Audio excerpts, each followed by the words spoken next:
Hello and welcome to another episode of Study Sessions, the English Literature Revision podcast from St. George's School. My name, of course, is Mr. Boff, and in today's episode, we're continuing our focus on the exam preparation booklet. The idea is to make these episodes really useful to you. So rather than them just being generally about different texts, we are focusing each episode on this week's homework. And this week's homework, the question, is all about Macbeth, but it's all about suspicion and doubt in the play. Now, unlike your mock exam question, which was focused entirely on Macbeth's guilt, this is much more broadly drawn as a question. So we're thinking about suspicion and doubt across the course of the play. In the extract, yes, but also across the play as a whole. And that means we're going to need to bring in more than just Macbeth as a character. We need to think about Banquo, we need to think about Lady Macbeth, but we also need to think about other characters too, perhaps those characters that we might have sometimes a tendency to overlook. For example, we're going to look at King Duncan and suspicion and doubt in relation to him. And we're going to be looking at Malcolm, Donald Bain, and even drawing on a few of the things that Macduff says too. So lots to be talking about today. I want this to be really, really useful just to get you thinking about the play. Obviously, it's useful revision, but the idea is that this is so specifically focused on the exam prep booklet that it's going to help you be very, very successful in your home learning. So without much further ado, let's get into it. Before we launch into any analysis, we need to have a very clear understanding and idea in our minds about the meaning of the words suspicion and doubt. Now, there's a lot of overlap. In fact, they are in effect synonyms, but I think what they have in common, and this is what I want us to bear in mind as we are listening and obviously as we're working through our exam prep homework, is this feeling, this notion, this idea of cautious distrust. To regard something with suspicion is to feel doubt, yes, but also to be wary and to be uncertain as to what exactly is true. The word doubt is interesting because it's related to the word dubiety, which in turn gives us the word dubious. And if we are dubious about something, we have reservations. There's a sense of caution, a sense, if you will, of anxiety, and even a touch of fear about what is the truth or the real nature of what I am seeing or hearing or experiencing. And that should immediately be generating lots of different ideas about the responses of characters across the course of the play. It should be getting us thinking about Banquo. We should be thinking about Macbeth and his questions and issues that he has around the true nature of the meaning of the witch's prophetic greetings, the nature of the various visions that he has. Okay, so there is a connection, I think, therefore, between suspicion and doubt, and also the much bigger theme, the broader theme of appearance versus reality. And it is worth just making a quick point here that when we are looking in this episode, for example, about suspicion and doubt, so much of what I say, so much of the analysis is pertinent to or relevant to other themes and ideas and concepts explored in the play. There is some overlap, I think, between suspicion and doubt and this concern that the play has, this worry, this sense of real anxiety the play has about appearances and reality. And I want you to bear that in mind. So even though, yes, we're going to focus on suspicion and doubt, yes, we're going to be exploring those feelings of cautious distrust, or indeed, in the case of Macbeth, perhaps a bit of a lack of sufficient cautious distrust of what the witches have to say to him. Yes, we're focused on suspicion and doubt, but it's also really relevant to our study and our understanding and revision of appearance versus reality more generally across the play. We're going to start with the extract. I'm going to give you a reading of the extract, but one of the pieces of general feedback that we've had from the recent mock exam is that many of us didn't pay sufficient attention to the information that the exam board give us that contextualizes or situates the extract within the broader plot of the play. That is, to put it in more straightforward terms, what's going on in the extract, and obviously which bit of the play is the extract actually taken from. It's really important that we know that, one, to make sure that we understand the sequencing and where this extract fits in, but also to give us the broader context, which helps make the extract meaningful. The extract takes place within the play. It's therefore unhelpful to just strip it entirely of its context. So let's have a look. It says the following extract has been taken from the beginning of Act 3, Scene 1. In this scene, Banquo discusses the witch's prophecies. Now, to add a little bit of extra background, this is the point where Banquo is reflecting, yes, on the witch's prophecies, and also the fact that Macbeth has now been made king. So we've had, from the previous scene of Act 2, Scene 4, we've had a little bit of a jump in time. We've gone from the plan being, and I'll talk about the previous scene in a moment, the plan being for Macbeth now to become king. We need to remember, why does Malcolm not become king? Where have Malcolm and Donalbain gone? What's going on with them? And so now Macbeth is king. And we have Banquo alone on stage and reflecting on the witch's prophecies, reflecting on what the witches said to him, as well, of course, what they've said to Macbeth, which seems, on the face of it, to have straightforwardly come true. They said Macbeth's going to be king hereafter. Guess what? He's king. So, before we get into the actual words of the extract, I'm going to read it out to you shortly. I do want to just bring your attention very quickly, and you won't be able to do this in the exam, but this is where the podcasts can be very helpful.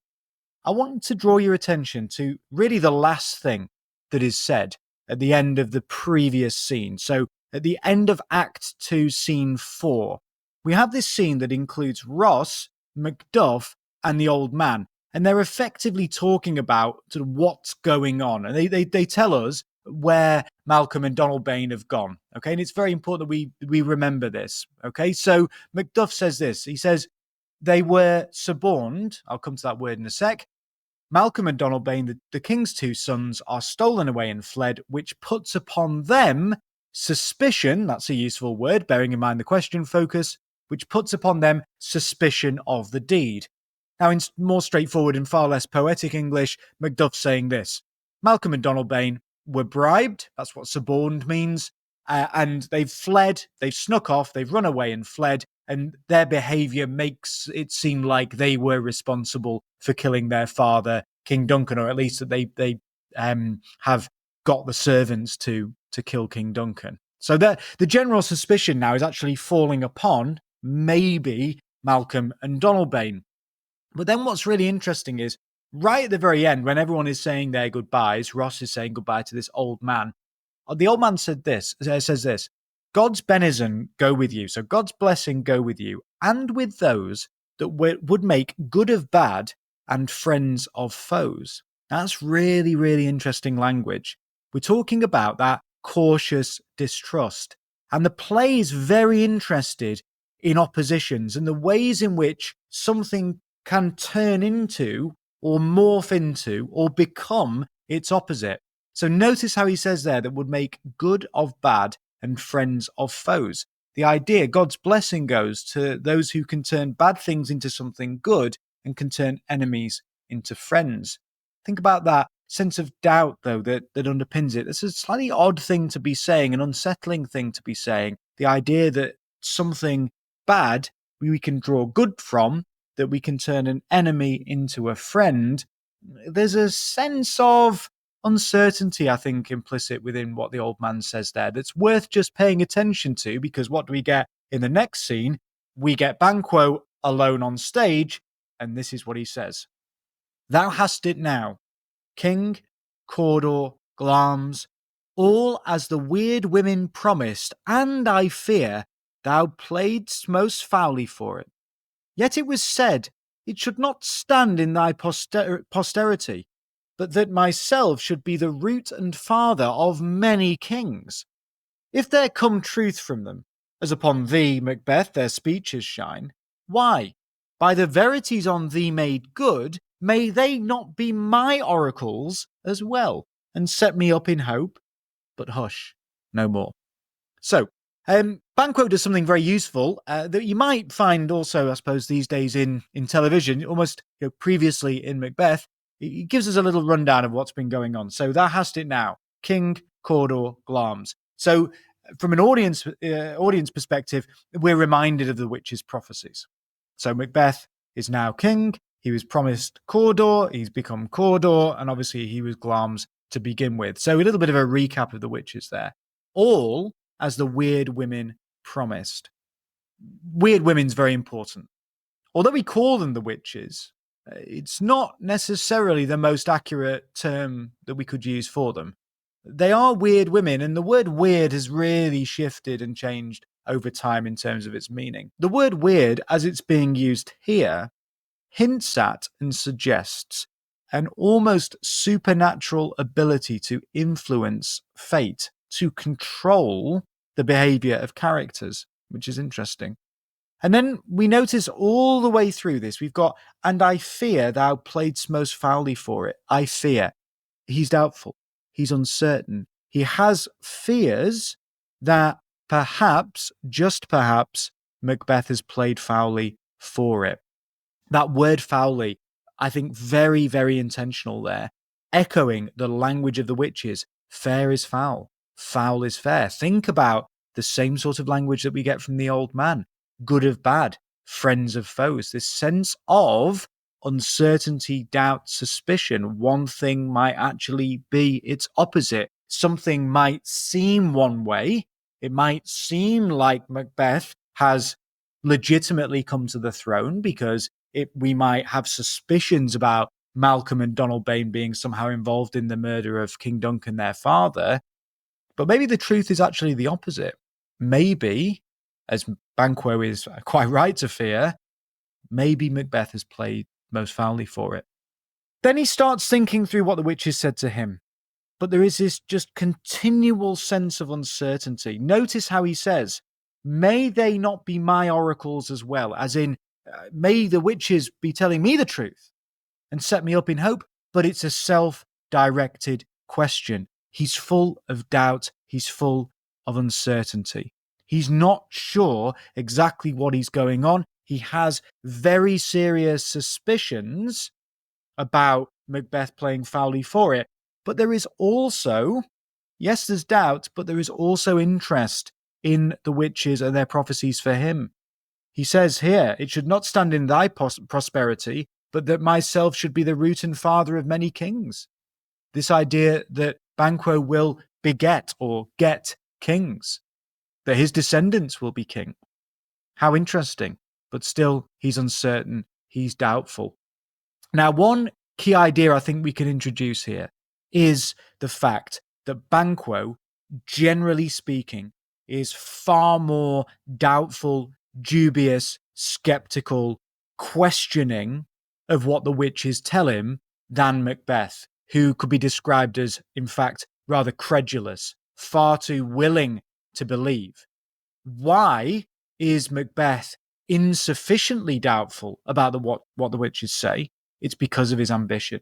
It is Macbeth's ambition that makes him especially receptive to the witches. Banquo doesn't have that degree of ambition, and therefore he is, as I've just said, far more skeptical, far more questioning and doubtful and suspicious of what the witches have been telling him. He's interested in what they have to say, and that comes across loud and clear in the extract, but he's not wrapped. He's not caught in that moment of excitement that Macbeth absolutely is. Turning to the whole play now, I want us to think about the very first thing Macbeth says as he comes on stage. He walks on stage and he says, "So foul and fair a day I have not seen." And I think in a way that captures, in microcosm really, the sense of ambiguity and duality and uncertainty and doubt that we have that runs all the way, like a kind of rich seam, all the way through the course of the play. And of course, Macbeth in that moment too is unwittingly, without him realizing it, echoing the language of the witches. And the witches we can see as almost the beating heart of doubt and suspicion over the course of the play. What they say to Macbeth when they greet him with those prophetic greetings, there's something suspicious, there's something strange, there's something odd about what they say. And one of the key things that we want to pay attention to early on in the play, so obviously prior to the extract, is that moment where Banquo and Macbeth engage with the witches. The differing reactions of Banquo and Macbeth to the witches is highly instructive and something that in our homework and in our essay we need to be engaging with. So, Banquo, how could we characterize his response? He calls them instruments of darkness. Later, when Macbeth is actually made Thane of Cawdor, he says, "What can the devil speak true? Instruments of darkness, can the devil speak true?"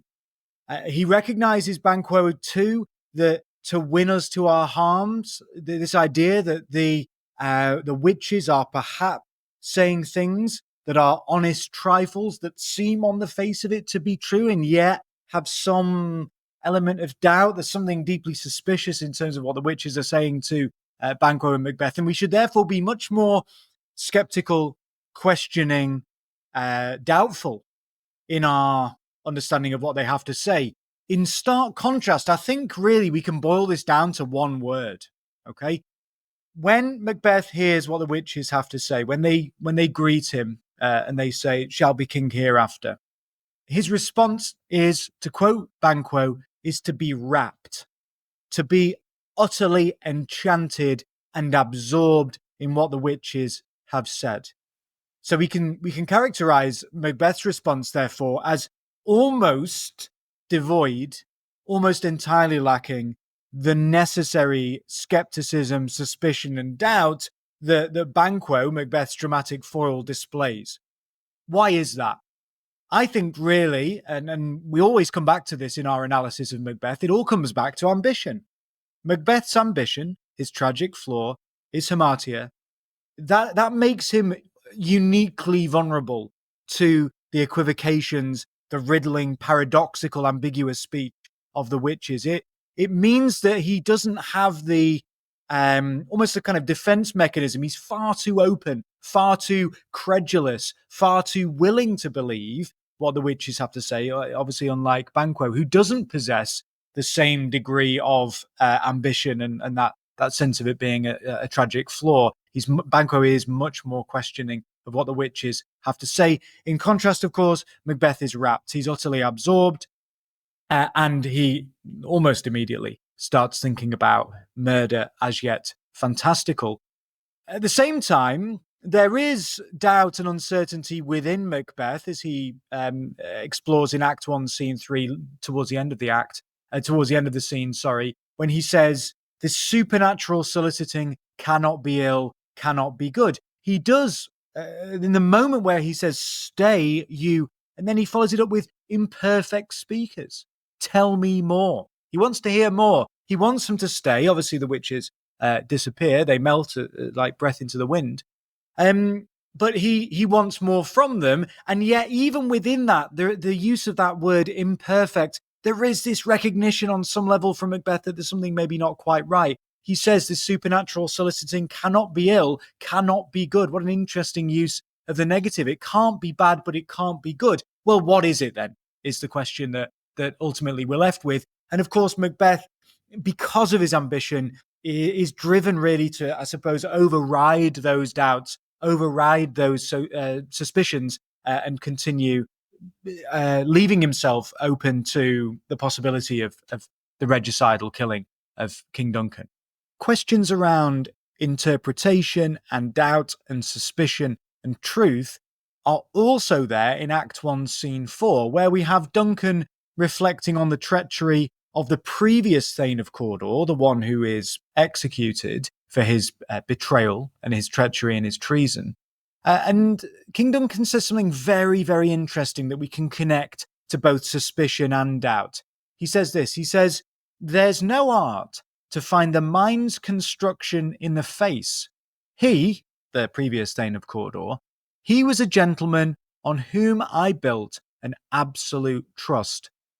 I think this line in some ways sets the stage for the play's exploration of misplaced trust and also, crucially, the dangers of appearances. We know that appearances and deceptive appearances is something that the play comes back to time and time again. In this moment, it's Duncan lamenting that there seems to be no way to really accurately read someone's true intentions just by looking at them to find the mind's construction in the face.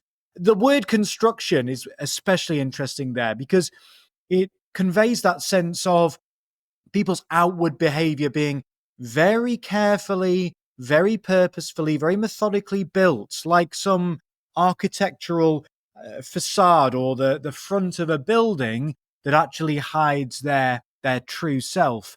It's also painfully, tragically, we might say, ironically prophetic.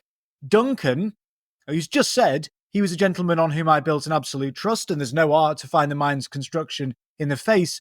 There's this horrible repetition, tragic repetition, because what does Duncan do? He immediately then places his trust in Macbeth, the very man who's going to betray him.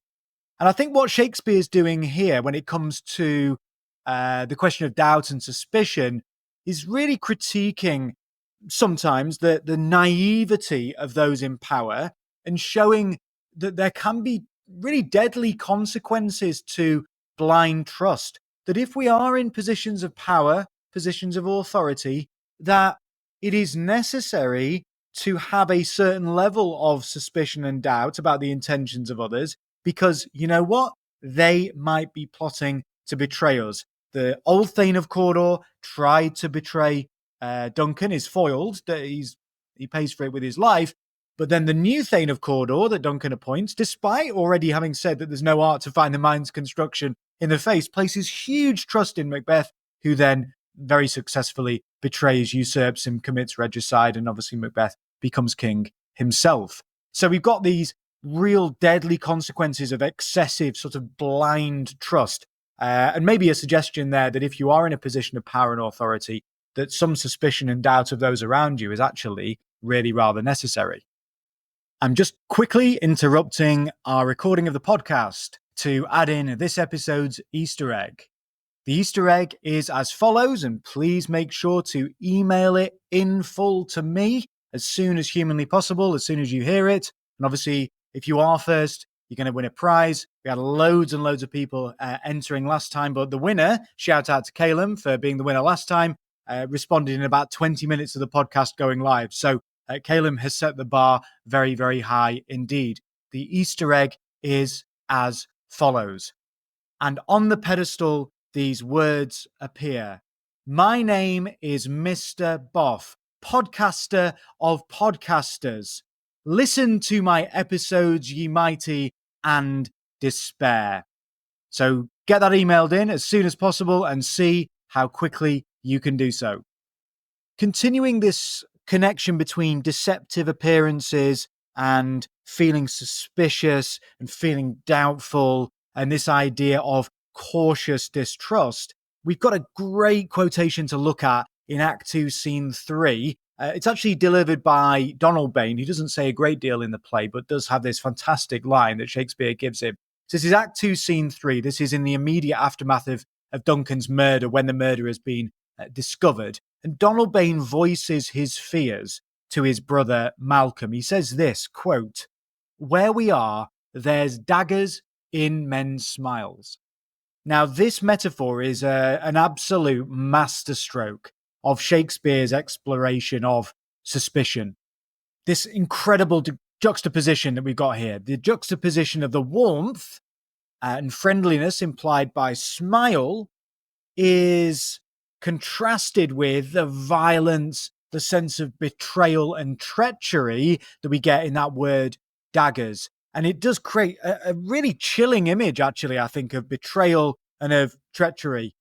It's like in this moment that Donalbain understands that in the world of the play, in the world of Macbeth, outward friendliness often conceals treachery. We know that from the behavior, the actions, and also the advice that Lady Macbeth gives her husband. We know that treachery, look like the innocent flower, be the serpent under it. We're in this realm of uncertainty, doubt, ambiguity. Friendliness might actually be a cover for, murderous desire. And I think it also does reflect a growing atmosphere of, if we're going to say cautious mistrust, we can add to that perhaps paranoia in Scotland. With Duncan dead, suspicion and doubt, who is my friend, who is my enemy, all of this is now festering and alliances are beginning to fracture. Donald Bain and Malcolm's decision to flee to England and Ireland, respectively, is actually an act of almost desperate survival that's born from the realization that we cannot trust the people who appear to be our friends because there might well be, as he says, daggers in men's smiles. In the same scene, an act, so in Act 2, Scene 3, we also have another moment that students often overlook, but actually is really important in terms of suspicion and doubt. This is where Macbeth confesses to having killed Duncan's guards. And of course, Macbeth needs to have killed Duncan's guards because, in all likelihood, almost as though they've not considered this as part of the plan, when those guards, were they to wake up and go, yes, the bloody daggers might be in our hands, but we definitely didn't kill King Duncan, I promise, that might start to raise uncomfortable suspicions and doubts as to who actually did the murder, who's responsible for the regicide of King Duncan, because obviously those guards are going to say, no, it's not us, we're not guilty. So Macbeth has killed him, and he confesses, he says, quote, "Oh, yet I do repent me of my fury that I did kill them." And then we've got a great question from Macduff that I think really does convey suspicion and doubt. Wherefore did you so? So Macduff wants to know why Macbeth has killed them. Real note of suspicion and doubt there, because it does seem odd. But in response, Macbeth delivers a very carefully and artfully constructed justification. He says this, quote, "Who can be wise, amazed, temperate and furious, loyal and neutral in a moment? No man. The expedition of my violent love outran the pauser, reason." So here we've got Macbeth giving a very calculated piece of rhetoric to deflect the suspicion that is now falling on him when Macduff asks, "Wherefore did you so?" As in, why did you kill them? And there's something really constructed about this. Okay, we go back to that word constructed. He really does construct a very effective, interesting piece of a quite sort of classical rhetoric here. He, in this moment, Macbeth portrays his actions as a result of uncontrollable emotion, this strange, interesting mix of love for Duncan and supposed fury at the murderers, okay? The phrase violent love is itself oxymoronic, and I think that oxymoronic language serves to highlight the strange dissonance in Macbeth's explanation. What's interesting as well is that Macbeth's elaborate justification seems to raise more questions than it actually answers. Notice the vivid description of Duncan's corpse that we get. He says, his silver skin laced with his golden blood. It's a bit oddly poetic for someone supposedly overwhelmed with grief and rage. And this, in this moment, arouses suspicion in Macduff, who we know later becomes one of Macbeth's fiercest opponents. So the language here that Macbeth is using is both sort of theatrical, it's full of artifice and rhetoric. There's also something strangely overindulgent, and I think what that might serve to do is expose Macbeth's growing desperation to maintain his facade, this outward show, in order, as I've just said, to deflect some doubt and some suspicion around what has actually been going on. Let's return to Banquo. As Act 3 progresses, Macbeth's suspicion of Banquo becomes more and more pronounced. Let's think about this moment when Macbeth is soliloquizing, quote, "To be thus is nothing but to be safely thus. Our fears in Banquo stick deep."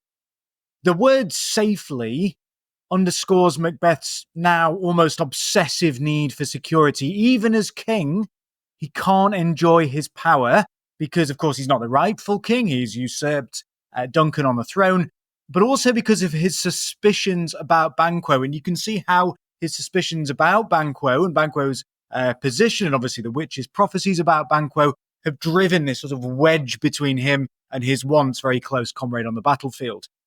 Notice how Shakespeare uses the metaphor stick deep.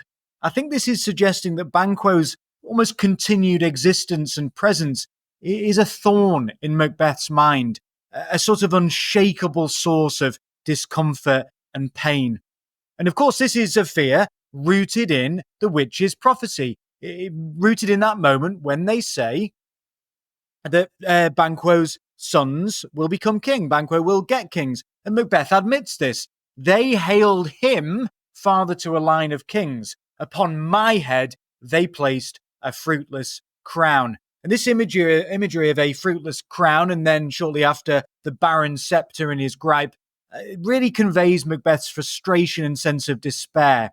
His kingship, achieved illegitimately through bloodshed, feels hollow because he suspects it's not going to endure. And this is a way we can relate it back to the question again. Suspicion here drives him to plot Banquo's murder, and of course demonstrating how ambition, but also doubt and suspicion, can spiral into yet more bloody violence.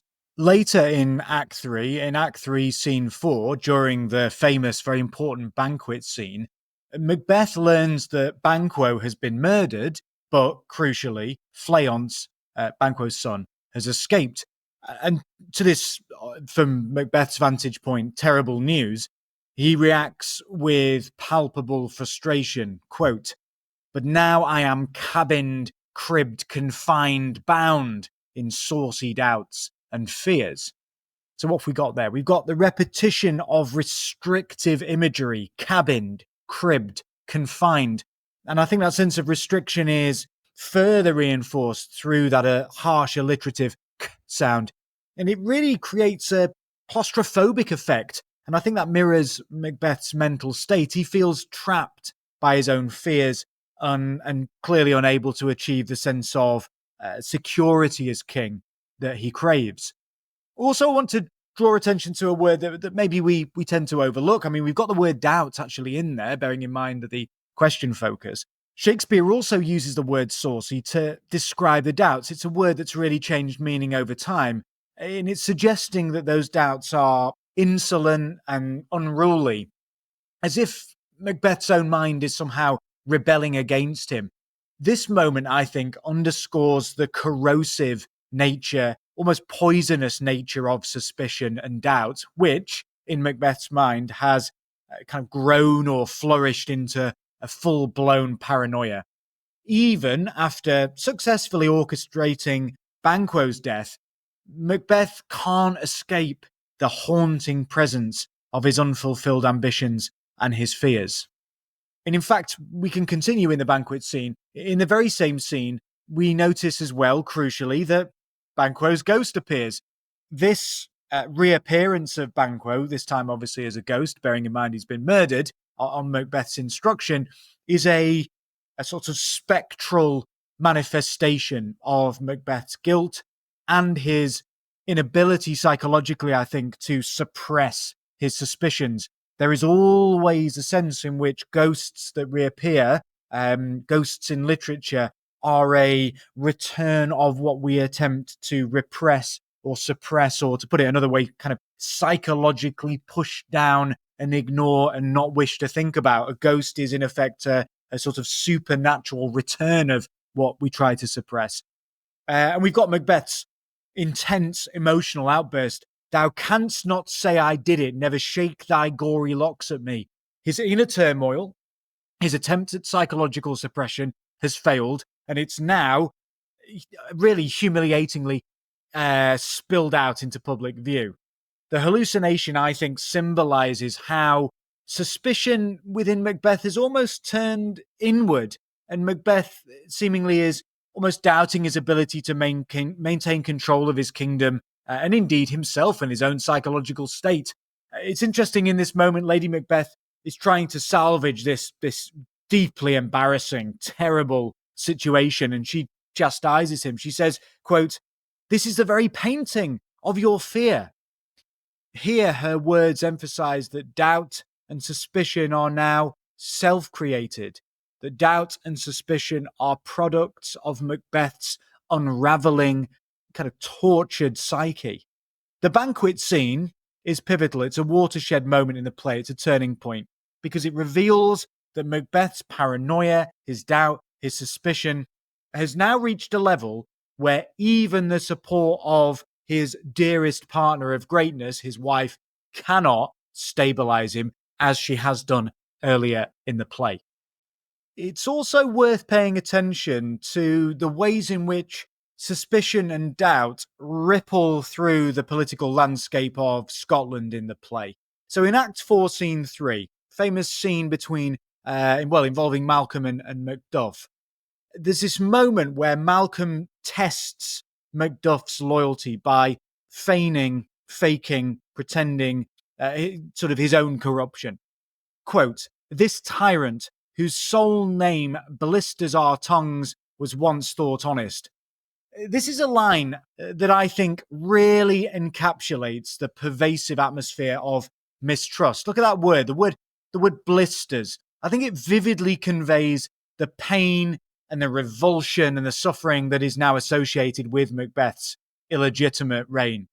But Malcolm's need to test Macduff, to challenge him, to feign his corruption, also really underscores how deeply suspicion has infiltrated every relationship in the play.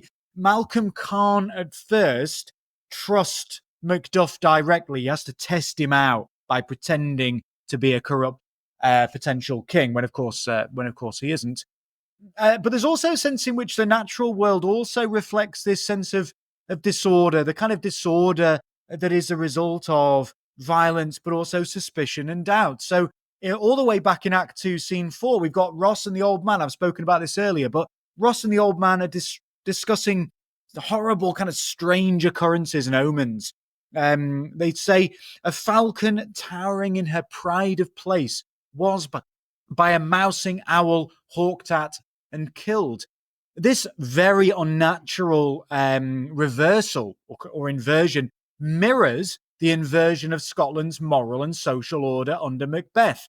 And I think, again, if we want to say something really interesting, this imagery of predation, of aggression and violence, and a kind of inversion of predators shows how suspicion and doubt have caused chaos and have not just disrupted the human order of things, but they've, in that sense, they've not just disrupted the divine right of kings, they've also disrupted the natural hierarchy of the great chain of being. So we can see how suspicion and doubt are almost like these agents of social and natural chaos. We're going to turn to the ending of the play now. We're going to start, firstly, with Lady Macbeth, and Act 5, Scene 1, the famous sleepwalking scene. I think here we've got a really strong indication that suspicion and doubt, and indeed guilt, are or have consumed Lady Macbeth entirely. She is this fractured and now tortured, paranoid character, alone, isolated on stage. She famously attempts to scrub the imagined blood from her hands, and she cries out, "Damn spot out, I say." This is a very stark contrast to her earlier, rather nonchalant, even somewhat sort of blithe assertion, "A little water clears us of this deed." The change in her language, and it's a really profound change in her language, from very confident, very assertive, almost weirdly calm, to this fragmented, desperate form of speech. I think what that does is it mirrors her psychological breakdown.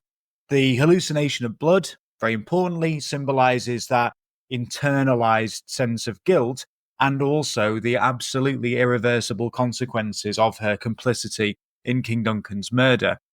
Her repetitive gestures, the kind of obsessive hand washing, as well as her obsessive speech, I think demonstrate how suspicion and doubt have turned inward and are the ultimate causes in many ways of her suicide.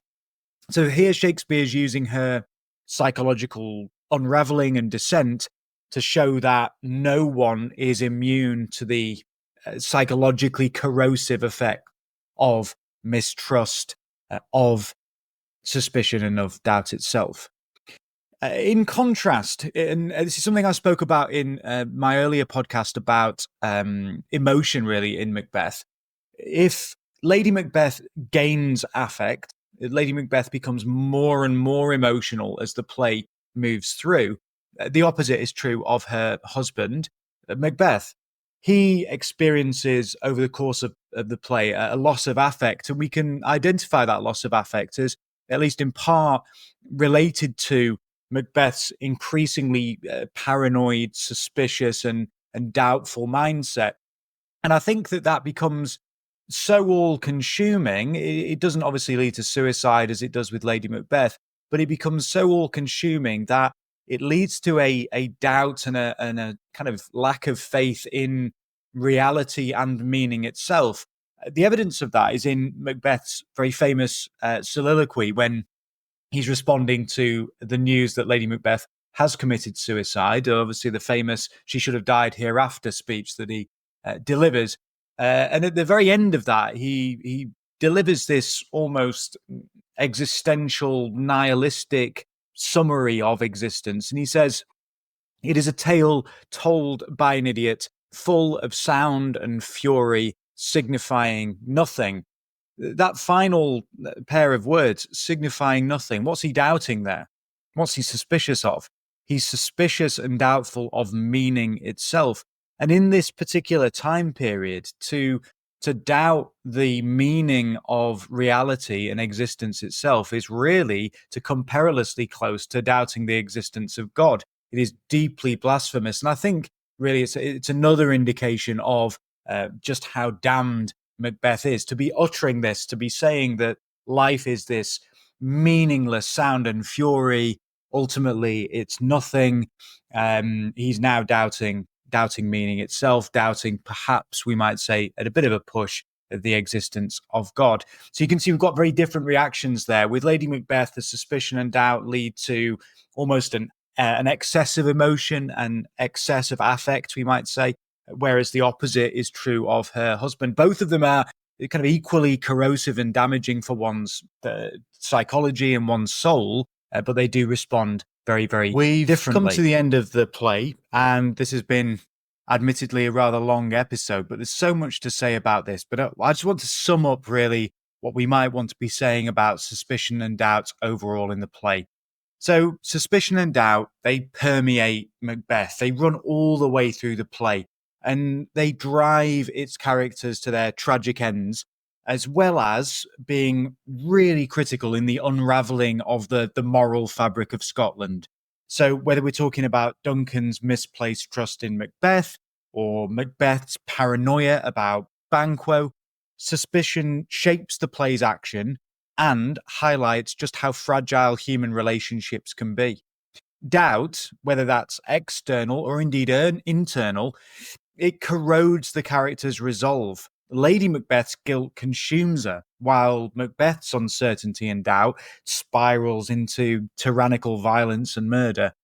I think Shakespeare here is using these themes to explore the psychological and the political chaos caused by ambition, but ambition unchecked by morality. And therefore, it shows us how suspicion and doubt can isolate individuals and, even worse in some ways, destroy societies from within. So loads to be thinking about there. Make sure that you are listening to this, kind of make sure you're pausing as you're working your way through the exam preparation task. Have this on in the background, do a bit of writing, some note taking. Make sure you use this material and obviously all your teachers' gold dust as well in your exam preparation essay work.